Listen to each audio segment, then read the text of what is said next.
Hi, my name is Kathy.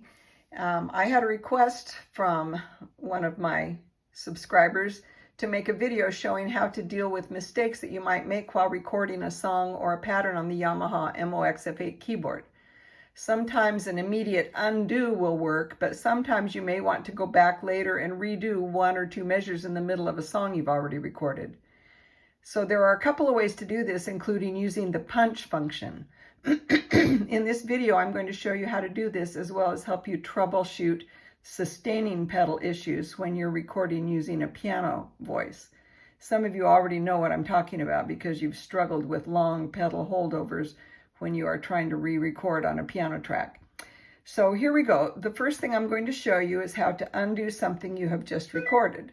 It's very simple. I will record a 2-measure phrase now and demonstrate how this works. I'm going to hit record, and then I'm going to make sure I'm in overdub mode right here, and then I'm going to hit go.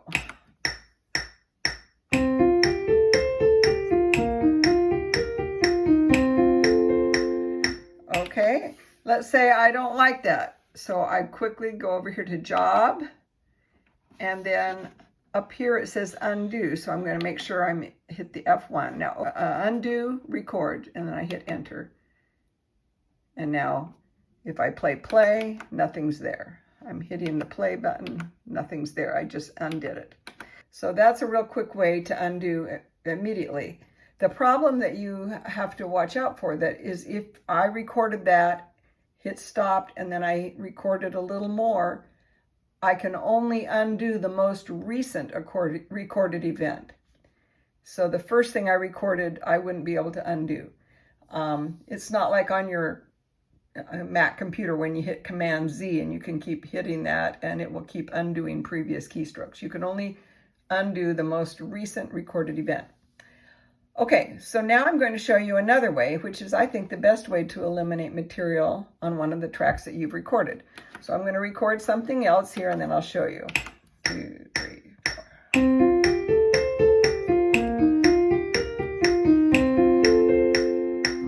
4. Okay, let's say I didn't like measure 2 or something. So if I know it's around measure 2, I'm using my arrow keys here to go to the measures, and I'm going to go to measure 2, okay? Then I'm going to go over here to make sure I'm in the song window, which I am, and I'm going to go down here to edit. Now, what you can see here is every note that I struck, and if I use this button over here, there's a G right there, then I hit an F. So I can listen to every note that I struck in measure 2, and see the 2 on the far left of the screen right there. That's the measure number. So I can go here now and just delete it. So I'm deleting every note in measure 2, which I just did. So now listen as I play it.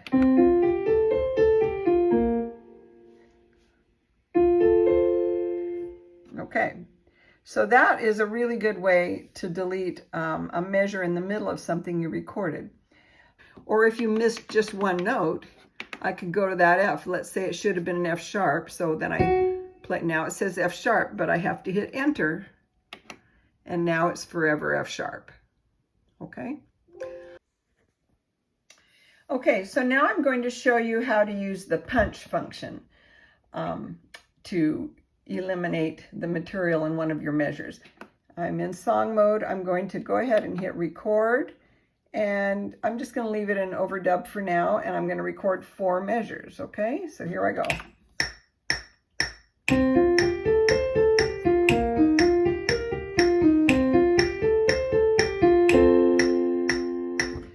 Okay, now let's say I don't like measure 2. So I'm going to dial to measure 2. I'm going to hit record. And now instead of overdub, I'm going to take my data wheel over here and change it to punch. And you can see I've already been working on it. So I've already got measure 2 there. And I want to just replace measure 2. So from measure 2 to measure 3 is going to, I can place something else in there. So let's try it. We'll see what happens. Here we go.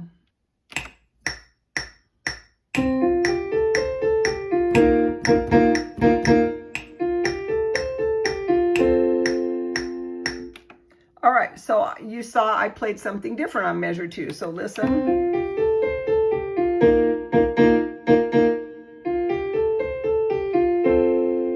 Okay, so that's how you punch in. You can, you know, put a different material, or if you just played some wrong notes and want to play the same thing again, only cleaner, you can do that. Okay, I want you to please note the very important information that I'm about to give you. If you have any notes that were played during measure 1, but they held over into measure 2 when you initially played them, that holdover into measure 2 will still be there after you've done your punch-in, because the long note was initiated in measure 1, and that might create a problem for you. So you might listen back and hear your new punched-in material, but you hear some long note hanging out in there that was initiated in measure 1. At that point, I think it's best to go back into the second method I showed you, over to edit, song and edit, and go back to measure 1, figure out where that actual note was, and delete that note and replay it. Okay, this next part is also very important. If you are using a piano or electric keyboard voice and using the sustaining pedal, you're in for a world of trouble from that pedal, which holds over into the measures sometimes that you're trying to punch into or delete. And I'm going to demonstrate this problem. So I'm going to hit record, and I'm just going to go to overdub, but I'm going to use the sustaining pedal this time. Here we go.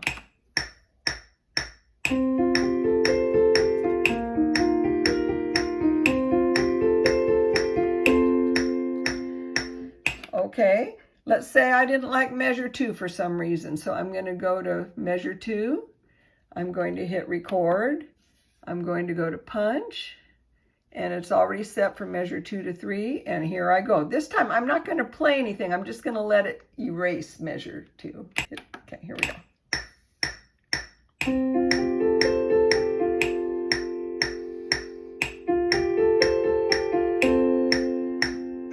So did you hear all that pedal stuff going on in that measure that I wanted to be silent?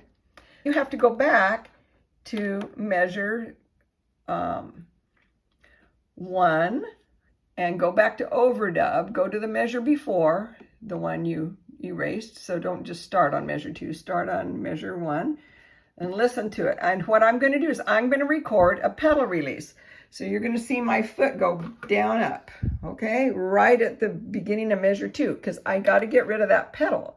So I'm just going to record the pedal release using overdub.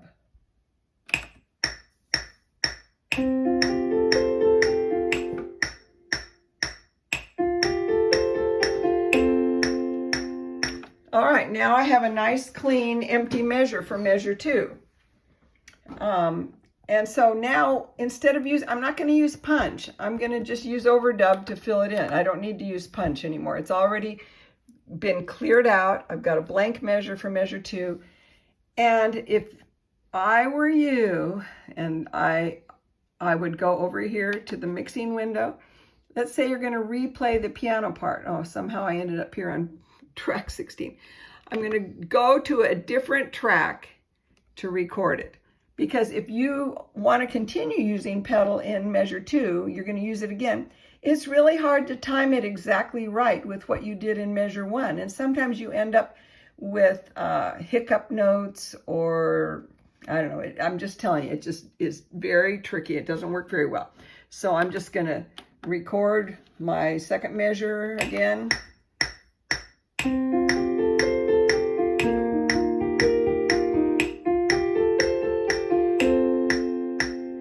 Okay, you can hear we're missing one note. I would have to go back and plug that in on that last measure.